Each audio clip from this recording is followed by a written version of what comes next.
नमस्कार, astro insights with Richa में आप सभी का स्वागत है। मैं हूं डॉक्टर ऋचा शुक्ला। आज आप सभी से बात होगी मित्रों इस अप्रैल महीने के विषय में।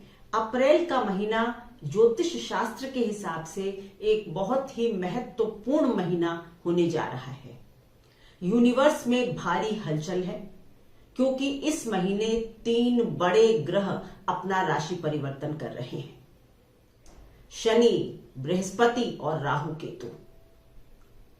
ये ऐसे ग्रह हैं जो एक राशि में लंबे समय रहते हैं। बृहस्पति 1 वर्ष, वहीं राहु और केतु 18 महीने यानी 1.5 साल और शनि 2.5 वर्ष।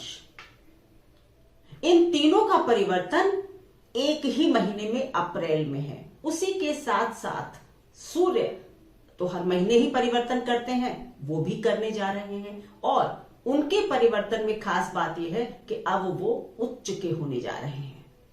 मंगल जो अभी तक शनि के साथ मकर में चल रहा था, वो भी 7 अप्रैल से एक्वेरियस यानी कि कुंभ राशि में होने जा रहा है।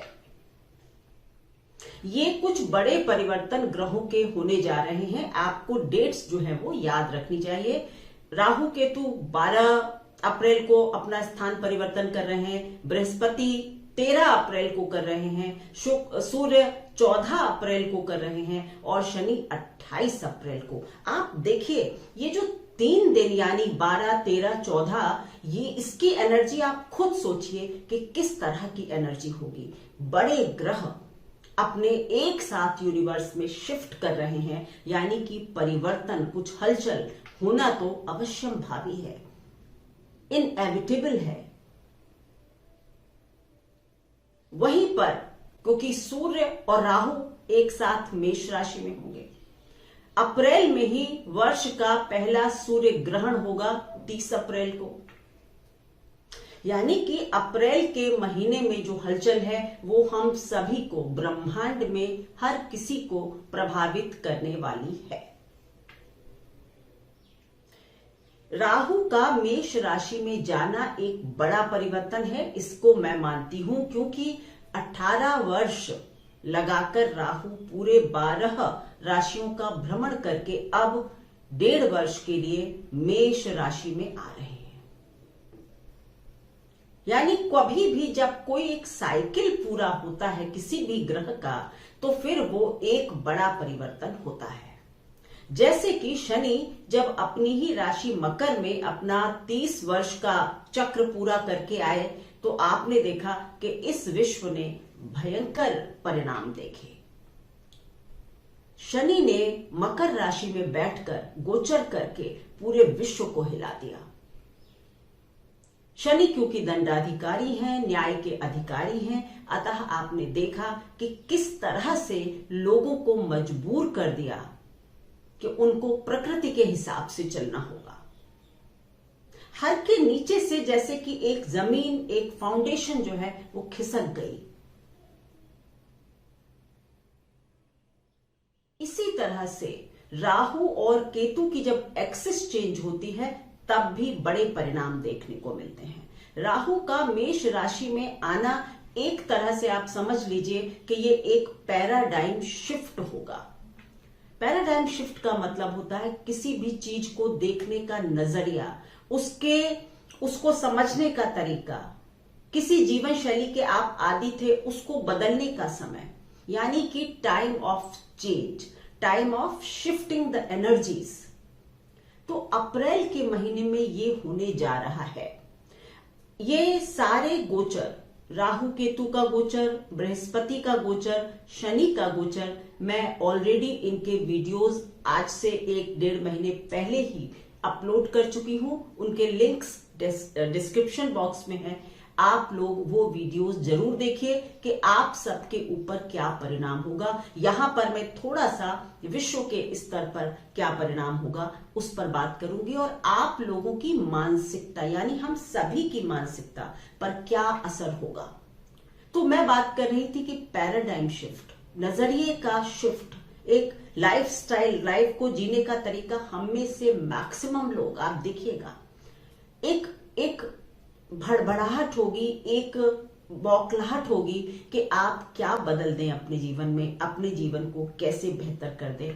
लेकिन यहाँ पर ध्यान रखने की बात यह है कि अप्रैल के महीने में जो भी विचार आपके मन में आ रहे हैं उनको धैर्यपूर्वक ध्यान से समझें और उन विचारों को तुरंत अप्रैल में ही अप्लाई करने की कोशिश ना करें, क्योंकि पूरा महीना ही जो अप्रैल का है वो बड़े चेंजेस का है। बहुत लोग तो जो बहुत समय से कुछ काम सोच रहे थे, अब वो अप्रैल आते आते आप कर लेंगे, कर जाएंगे। ये एक बड़ी बात है। और तो और क्योंकि अब राहु और सूर्य एक साथ होंगे, सूर्य ग्रहण भी होगा, तो मैं फिर कहूंगी कि वैश्विक स्तर पर राजनेताओं के लिए, बड़े राजनेताओं के लिए कुछ संकट का संकेत हो सकता है। क्योंकि राहु और सूर्य का अभी तो जब 14 तारीख को सूर्य मेष राशि में जाएंगे तब वो 1 डिग्री पर होंगे और राहु लगभग 28 डिग्री पर होंगे, 28-29 डिग्री पर।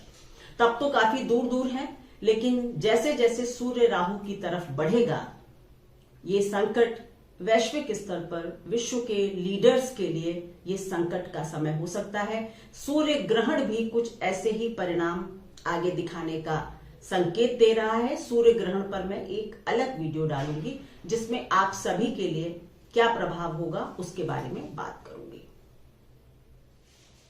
तो एक तो ये बड़ी चीज आप देखेंगे, घटनाक्रम देखेंगे। दूसरा आप ये देखेंगे कि कई राष्ट्रों में, राज्यों नहीं, कई राष्ट्रों में सत्ता परिवर्तन की लड़ाई भी होगी। कई राष्ट्रों में आगे आने वाले 1.5 सालों में इस तरह की चीजें आपको देखने को मिलेंगी।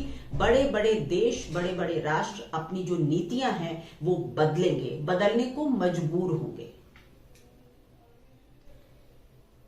जहां तक अगर भारत की बात करते हैं तो भारत के लिए राहु जो है वो 12वें घर में जाएंगे, चौथे घर के मालिक होंगे। सूर्य जो है वो चौथे घर के मालिक हैं और 12वें घर में राहु के साथ होंगे। इसका मतलब है कि भारत को इस वक्त अप्रैल के बाद से अपनी विदेश नीतियों में बड़े परिवर्तन करने चाहिए या करने होंगे। भारत के पास एक बहुत अच्छा मौका होगा कि विश्व के स्तर पर अपनी पहचान, अपनी पकड़ मजबूत कर ले। अगर इस तरह से हमारी लीडरशिप, हमारी सरकार, हमारे विदेश नीति के बनाने वाले लोग इस तरह से काम करते हैं तो भारत के लिए एक अच्छा समय होगा। 2 बड़े ग्रह बृहस्पति और शनि अपनी फुल डिग्निटी, फुल ग्रेस के साथ होंगे। शनि जो है अब 28 अप्रैल को एक्वेरियस यानी कि अपनी ही राशि वायु तत्व राशि में चले जाएंगे, कुंभ राशि में। तो सबसे पहली बात, जिस तरह से शनि ने आपको स्थायी कर दिया था, घरों में बंद कर दिया था, क्योंकि मकर उनकी भू तत्व, पृथ्वी तत्व राशि थी, तो अब कुंभ में आने के बाद मैक्सिमम लोग जो हैं वो बहुत ट्रेवल करेंगे, एक्सप्लोर करेंगे, यानी कि घर से बाहर की एक्टिविटीज बढ़ेंगी और शनि आपको उस तरह से एक मुक्त कर देंगे। भारत की बात करें तो शनि जो है भारत की कुंडली में 10वें घर से गोचर करेंगे। भारत के लिए मैं फिर से कहूंगी एक बार बड़ा, क्योंकि शश योग बना रहे हैं भारत की कुंडली के लिए।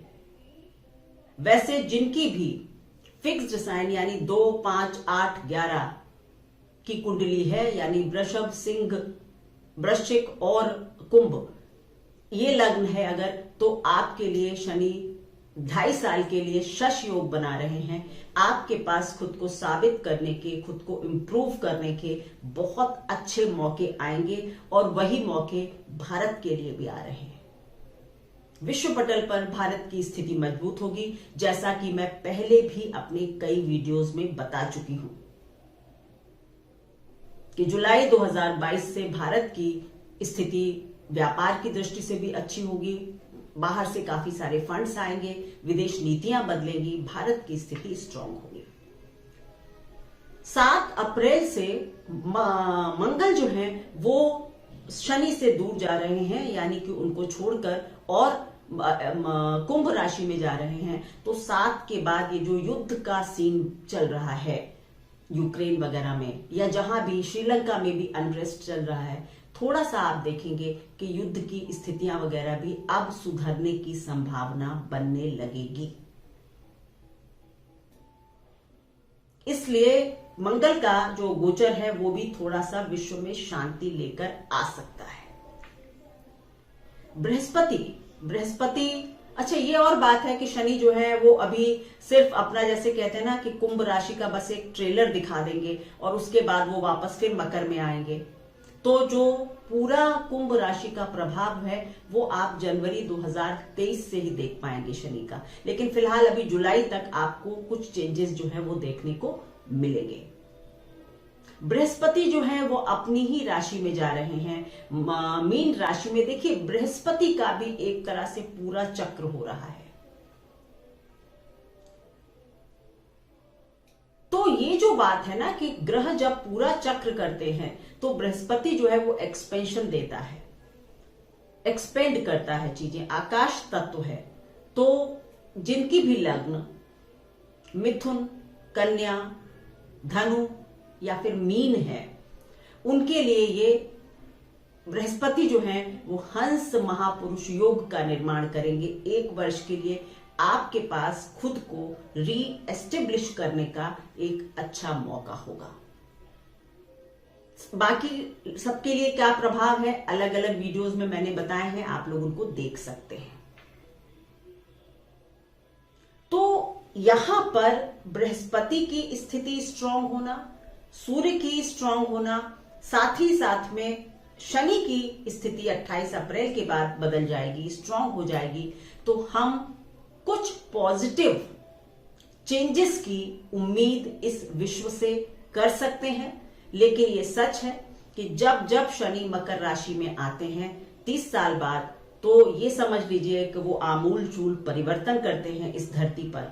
और अभी भी 28 अप्रैल तक बड़े बड़े लोगों का मान मर्दन होगा। शनि ने बहुत लोगों का 2.5 साल में मान मर्दन किया है और अभी भी वो काफी ताकत के साथ ये काम करेंगे। तो जितने सरल, जितने सिंपल आप रह सकते हैं इस वक्त उतने रहिए। किसी भी तरह के आप इंपल्सिव डिसीजंस लेने से बचिए, अहंकार से बचिए, तभी आप इन ग्रहों की एनर्जी को आत्मसात कर सकेंगे, इनके साथ चलने के लायक बन सकेंगे। धन्यवाद। अपना बहुत बहुत ख्याल रखिए।